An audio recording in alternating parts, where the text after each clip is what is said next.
This is a picture of my dad and his brother in the early 50s in the Netherlands, in Holland.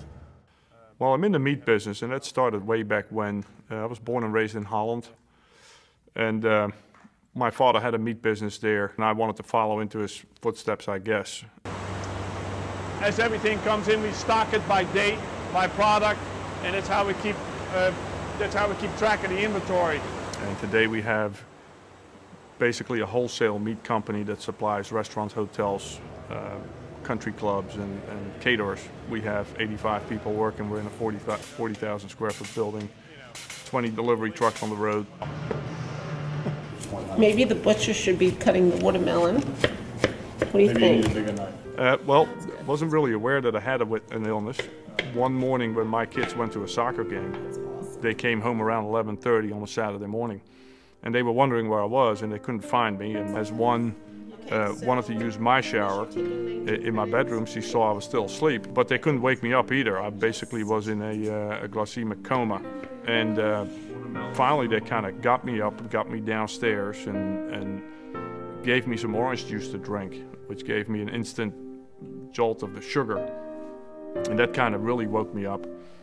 By then my wife was on the phone with my internist, Ken Williams, and he kind of said, well, take him to the hospital. It doesn't sound like Erik, and there's something definitely wrong. And we got to the hospital, and they couldn't find anything because by then it was maybe 2 o'clock in the afternoon, 2:30. I had a whole glass of orange juice to drink. I even ate some eggs, and so the blood sugars were fine at this point, and there was nothing else wrong with me. After that, of course, Ken set me up with Mark Fryman. When I saw him, obviously this is his, young, vibrant man with an unusual tumor. What impressed me was that Mark's confidence and his presence, that after talking for him for maybe 5 minutes, he threw it at me, and it wasn't just a guess. What he threw at me was, or what he told me, was exactly what it ended up being. An insulinoma is a growth or tumor of the pancreas that works independently in producing insulin, which is a hormone that regulates our blood sugar. With a tumor, it works autonomously. It just continually secretes insulin. So your insulin levels will be high, which drive your blood sugar levels low, and that causes you to pass out. It can cause you to have seizures, and that's what was happening with Erik. He explained to us that the kind of tumor it was most likely not something that's going to kill you. I do remember telling Erik that good news and bad news. The bad news is that generally when you're told you have a pancreatic tumor, the chances of being operative and the chances of survival are still not great. In his case, though, he had an unusual or rare tumor called an insulinoma, which really only has a malignant or a cancerous rate of only about 10%. So the good news was these type of tumors don't kill you usually, and they're safely operable. Updated Southern Italian, Michael White, Mario, New York. Even though what I was facing was something very big and an operation that is extremely difficult and not without risk, I had a lot of confidence in their team. I had a lot of confidence in myself, but their whole team, their entire department just like almost picked you up.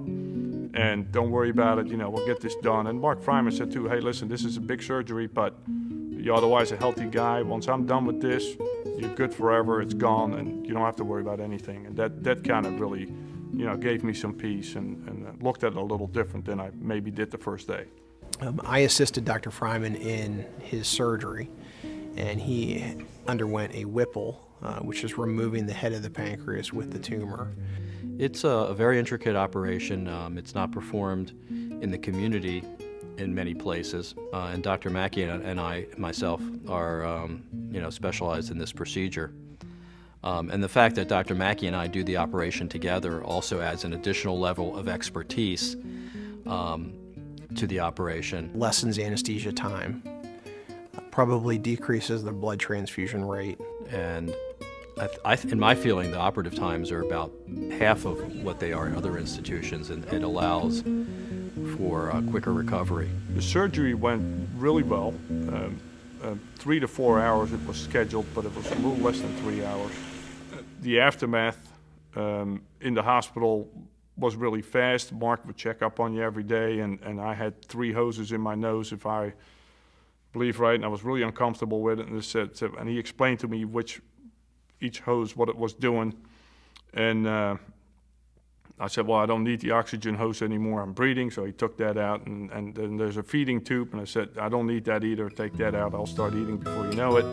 And that made me a lot more comfortable. And he wasn't like, well, standard book it says this and this and that. He easily could have told me, well, no, I can't take these things out. He wanted to make sure I was comfortable, and he knew me by then, and he kind of knew what kind of guy I was, and he wanted to make me feel more comfortable. The care that I got at Hodes was, I think, the best care you can get.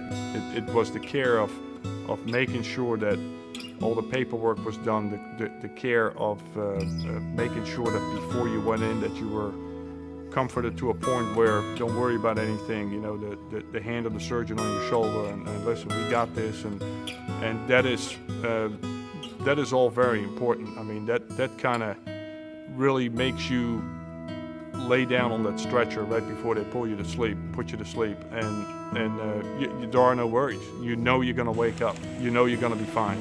It couldn't have been any better. Hodes means hope.